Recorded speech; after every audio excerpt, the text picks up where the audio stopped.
Eu já falei aqui no canal sobre o Tanar, sobre a Torá, sobre os códices, sobre a Septuaginta. Mas você já ouviu falar no Koren Tanar? Talvez não seja tão famoso quanto o Códice de Alepo ou o Códice de Leningrado, mas é uma das edições mais importantes da Bíblia hebraica da era moderna.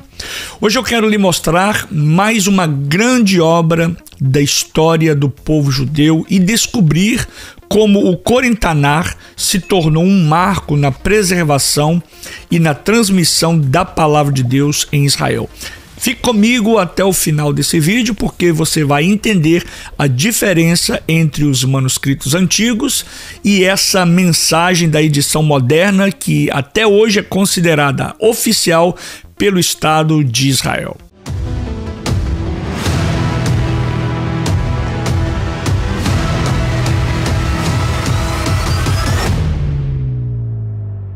Mas antes, porém, eu preciso que você continue nos ajudando a fazer esse canal crescer. E para isso, é claro, você precisa deixar aí o seu joinha, deixar o seu like, compartilhar esse vídeo com o maior número de pessoas.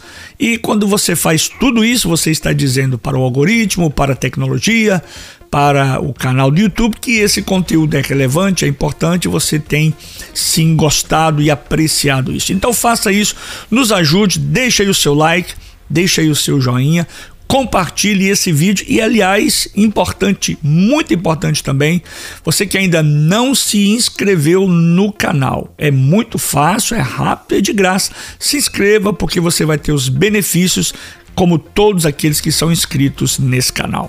Até meados do século XX, a maioria das edições da Bíblia hebraica ainda ela era produzida fora de Israel, em gráficas europeias, muitas vezes sob forte influência do ambiente cristão pós-exílio judaico. Em 1961, surge um marco. Eliyahu Koren, um tipógrafo e editor judeu visionário, funda a Koren Publisher em Jerusalém, onde publica o Koren Tanar. Isso foi revolucionário porque, pela primeira vez em mais de 400 anos, os judeus puderam preparar e publicar por conta própria uma edição completa do Tanar em sua própria terra, em Jerusalém. O Koren Tanar ele possui o texto hebraico padrão Koren, por isso o nome Koren Tanar, né? O que significa que ele traz uma edição própria do texto massorético baseado no Códice de Alepo, cuidadosamente revisada e diagramada para uma leitura clara. Cada versículo é colocado em uma linha separada, facilitando então assim a leitura. A divisão dos parágrafos e poesias bíblicas, como salmos, livros poéticos, proféticos, profetas, cânticos, ela é apresentada de forma visualmente mais próxima do estilo hebraico original, ao contrário de muitas outras edições que seguem um formato contínuo ou padrão cristão. Ele não contém títulos de capítulos nem divisões que não existam no hebraico tradicional. A sua tipografia hebraica ela é uma tipografia exclusiva, chamada de Koren Font, criado por Eliyahu Koren. Ele foi projetado para dar máxima legibilidade e beleza ao texto original. A diferença entre o Koren Tanar e o Tanar normal das edições hebraicas padrão, como as baseadas no Códice de Leningrado, também na BHQ, que é a Bíblia Hebraica Quinta, a diferença está na edição crítica. A BHS e a BHQ, elas são feitas para um estudo mais acadêmico, com aparato crítico, variações de manuscritos e etc.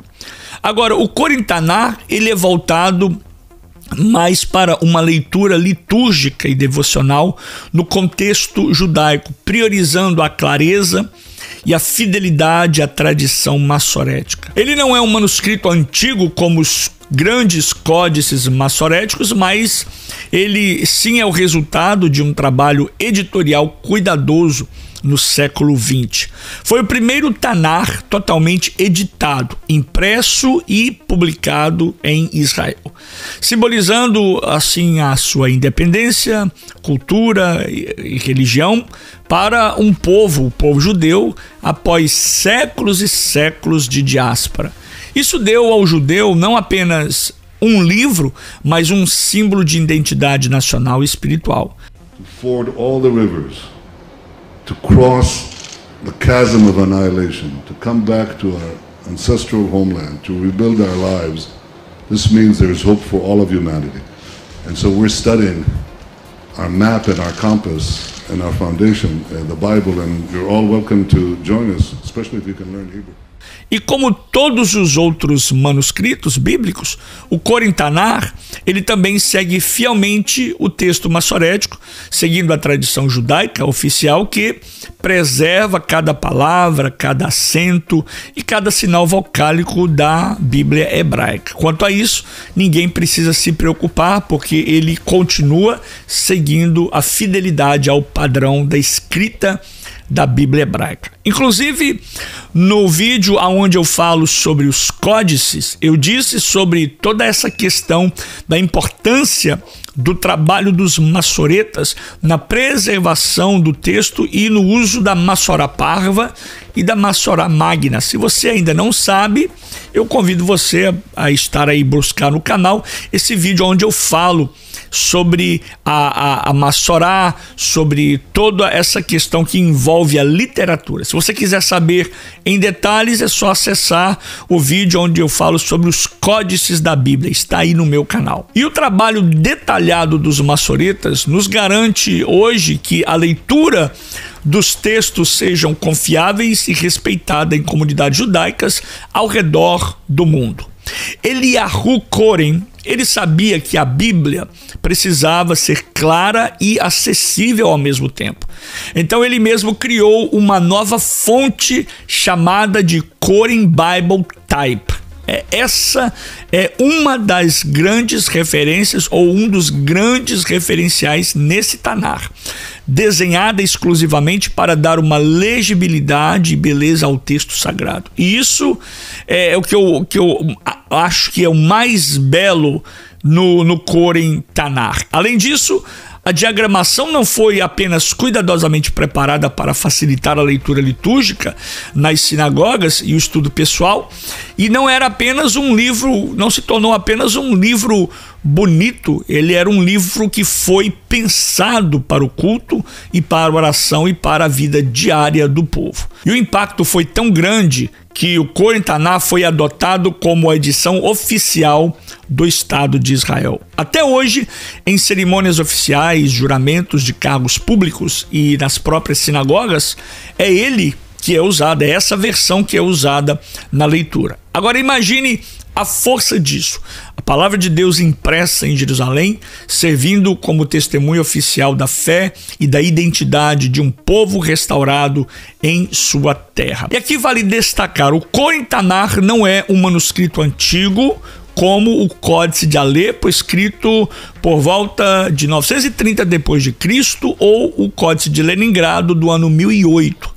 Ele é uma edição moderna, mas que se conecta a essa tradição, respeitando a mesma escrita aos textos antigos, aos textos originais, porque se baseia justamente nos textos maçoréticos que foram preservados ao longo dos séculos.